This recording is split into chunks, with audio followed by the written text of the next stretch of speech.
Professor, eu agora vou fazer uma série de perguntas de curiosidades históricas ou de fatos históricos relacionados à coluna. A primeira delas é a seguinte: alguns autores denunciam a coluna Prestes por maus tratos contra as populações locais, incluindo roubos e estupros. Essas denúncias fazem algum sentido? Olha, tem que levar em conta que uma tropa assim, de 1.500 homens nunca pode ser algo perfeito, né? Sempre existia. Mas a orientação geral da coluna e do comando da coluna era evitar ao máximo qualquer violência. Logo no início, ainda no Rio Grande do Sul, houve alguns casos assim de desrespeito à família, caras foram fuzilados, o comando mandou fuzilar. Isso depois isso diminuiu muito, né? Mas sempre havia, principalmente o pessoal bebia, né? Tanto que uma medida que o Prestes pessoalmente tomava quando chegava em algum lugar, assim, em alguma cidade do interior, a primeira coisa é liquidar todo o álcool existente, porque já viu, é muito difícil, né, controlar. Outra coisa, eles não conseguiram que viesse armamento do exterior, não conseguiram. Houve tentativas, inclusive o general Isidoro, né, foi para a Argentina, Paraguai, tentou, mas o armamento que chegava não conseguia atravessar a fronteira, porque os guardas de fronteira não deixavam. Então, eles tinham que adquirir tanto alimento, abastecimento para a coluna, né, como algum armamento, né, junto à população local, cavalaria também, né, montaria. E desde o início, foi adotado o sistema chamado de requisições, que era um recibo assinado ou pelo Prestes ou por algum dos outros comandantes, em que o comando da coluna se comprometia a, uma vez vitoriosos, pagarem, né, a despesa que tinha sido feita. E fazia-se isso evitando ao máximo violência, mas evitar totalmente nunca se consegue. Mas não era a política ou o comportamento da coluna exercer violência, os saques, né, da população. De jeito nenhum. Isso é uma mentira divulgada por gente que quer justamente combater a coluna, como essa senhora lá do Rio Grande do Sul, né, Eliane Brum. Escreveu uma série de reportagens, até na época eu respondi, que foi lá no jornal da Zero Hora, né, do Rio Grande do Sul. Depois ela publicou em livro. Então, existe essa versão, mas não é uma versão falsa que não corresponde à realidade. Inclusive, há pouco tempo eu estava lendo uma biografia antiga do general Rondon, em que ele reconhecia que o Juarez Távora, quer dizer, um dos comandantes da coluna, tratava com respeito à população ali na região do Paraná, né? Porque eles estavam acantonados no Paraná, e o Juarez foi para lá também. Ele participou do levante no Rio Grande, mas depois foi lá para Foz do Iguaçu. E lá, o próprio Rondon reconhecendo isso. Né? E é interessante, né, que o governo fazia uma campanha violenta contra a coluna. Né? Então, aí nas cidades do interior, anunciavam que ia chegar um bando de mofetores, de bandidos, etc. A população ficava com medo e se retirava, muita gente saía. Mas depois, quando a coluna chegava e conseguia estabelecer relacionamento com a população, ela ficava muito benquista. Tanto que em diversas cidades, ali, principalmente no Nordeste, que a coluna passou na ida e depois na volta, ali no Piauí, teve várias, Oeiras, Floriano, várias cidades. E a população, quando a coluna voltou, foi recebida em festa. Em Goiás também teve alguns pontos que aconteceu isso, porque aí eles já conheciam e a população via de positivo na coluna, não entendia aquele discurso liberal da coluna, com certeza, mas via algo positivo que lutava contra o governo. Então, isso já era simpático para mim. E outra. Por curiosidade, a imprensa da época e os inimigos da coluna chamavam a coluna de terrorista? Ou essa expressão ainda não tinha? Comparavam com Napoleão, viu? Com o Lampião, com Aí, aí vem minha outra pergunta, professora. Tem alguma veracidade a história de que os cangaceiros de Lampião enfrentaram a coluna? Não, não tem. Inclusive, eu abordo essa questão aí no livro, né? O Sim. Prestes contava isso com detalhes.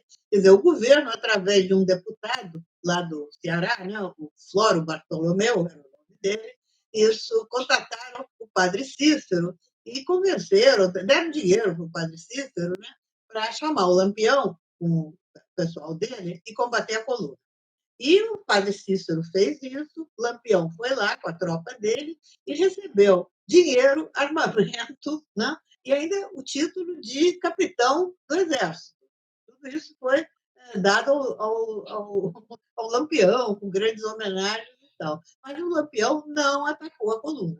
O Prestes contava, está aí no livro, que uma noite ali no sertão de Pernambuco, né, no Vale do Pajeú, uma enchente terrível, a coluna ali ficou com grandes dificuldades de atravessar aquela região, escuridão total, né? Realmente era mata densa e enchente, e eles ouviram os gritos de assim longe, perguntando se eram macacos.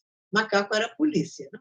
Aí eles responderam que não eram macacos, e quem gritou foi embora, não atacou. Eles não têm certeza que fosse o Lampião, mas é uma possibilidade. Foi o único possível encontro, mesmo assim, sem ser confirmado. O Lampião não atacou. Ele recebeu dinheiro, recebeu, digamos, a honraria, mas não quis se meter. Casamento, é uma opção de coisa. O Mas padre Cícero, ele era um expoente do combate à coluna Prestes? é bem isso. Eu acho que ele conciliava, né? Tem umas cartas dele, ele escreveu uma carta à coluna pedindo pacificação, a coluna respondeu e tal. Enfim, ele não queria briga, né? Mas tinha boas relações com o governo, e através, principalmente, desse deputado Flório Bortolomeu, que era um deputado federal. Uma outra curiosidade da qual muito já se ouviu falar. A coluna teve repercussão no exterior? É verdade que Mao Tse-tung, líder comunista chinês, em algum momento teria citado a coluna Prestes como referência estratégica para a longa marcha que percorreu ali 12.500 quilômetros pela China entre 16 de outubro de 34 e 20 de outubro de 35? Olha, a primeira parte é verdade, a sua pergunta, a primeira parte. Né? Quer dizer, a coluna teve uma repercussão importante na Europa, tanto que depois, quando houve a chamada Campanha Prestes pela libertação dos presos políticos no Brasil, lá nos anos 36, 37, quando ele estava preso aqui no Brasil, né, a população da Europa conhecia o Prestes. Ele era conhecido, o Cavaleiro da Esperança, sabe? Era conhecido. Nos Estados Unidos também. Quer dizer, havia, e na América Latina, então, nem se fala, muito mais. Né? Agora, essa versão sobre o Mao Tse-tung, olha, eu já procurei de todo jeito, acho que não existe. Entendeu? Porque não existe nenhum documento, nenhuma prova, inclusive a própria marcha do Mao Tse-tung teve um caráter totalmente diferente. Enquanto a coluna procurava se movimentar e fugir das tropas governistas, né, o Mao Tse-tung procurou justamente se estabelecer. Né? A situação era diferente, né? E os objetivos também eram diferentes. Né? Montar um poder popular, determinado trecho lá, pedaço da China, né? Então, eu não encontrei nenhum documento, nada que confirmasse essa tese, que é sim, é simpática e tal, as pessoas. Eu sei de outra coisa, que, aliás, o Oswaldo Cordeiro de Faria, né, ex-comandante militar, ex-comandante da coluna, nas suas memórias, ele conta que durante a Guerra do Vietnã, ele foi procurado por militares norte-americanos para estudar mais detalhadamente as táticas da coluna, porque eles queriam ver o que podiam aproveitar lá na luta contra os vietnamitas. Né?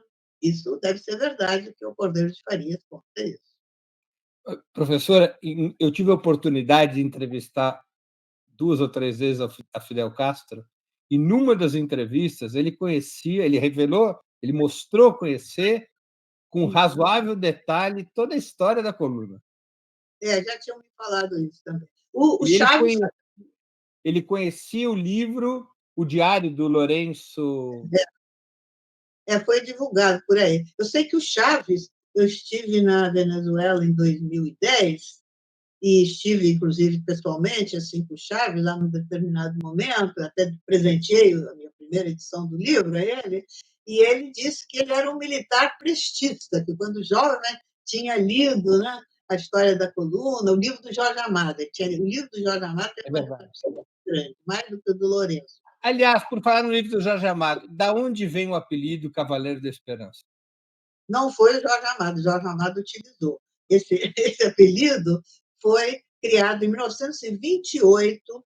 Tinha um jornal aqui no Rio de Janeiro que chamava A Esquerda, dirigido por gente ligada aos tenentes e ao partido, o PCB. Né? Tinha um pessoal que depois foi para o PCB, mas vinha do tenentismo. E no dia 3 de janeiro de 1928, que era o aniversário do Prestes, né, completava 30 anos, teve todo um número, eu nunca consegui achar esse número. Esse número parece que foi liquidado, retirado da Biblioteca Nacional e sumiu. Então, eu já procurei de todo jeito esse número, não consegui. Mas nesse número tem um artigo do Astrogildo Pereira, que tinha estado em dezembro de 27, teve lá na coluna, encontrou com o Prestes. Então, tem um artigo dele sobre o Prestes, tem outras matérias, e é aí que é lançado essa denominação de Cavaleiro da Esperança. E pegou, porque, inclusive, as oligarquias estavam interessadas, né, em promover o Prestes, pensando que o Prestes poderia ficar a seu serviço. E ficaram profundamente raivosas, indignadas, né, quando o Prestes rompe. Até hoje. Né? Isso é imperdoável. Foi um gesto imperdoável do Prestes. O Né? próprio jornal O Globo, de Neo Marinho, depois de Roberto Marinho, era um jornal pró-coluna, não é? No início era. No 25, quando ele é criado, logo no início era. Depois, em 35, era furiosamente contra. Sabe que Prestes tinha traído. Com certeza. Toda a classe dominante brasileira ficou indignada com o Prestes, porque apostavam que ele seria um quadro, né, a serviço dos seus interesses. As oligarquias dissidentes, né, a classe dominante, a burguesia. Então, realmente, é uma indignação que dura até hoje. Né? Não é por acaso que o Prestes é o principal alvo do anticomunismo no Brasil.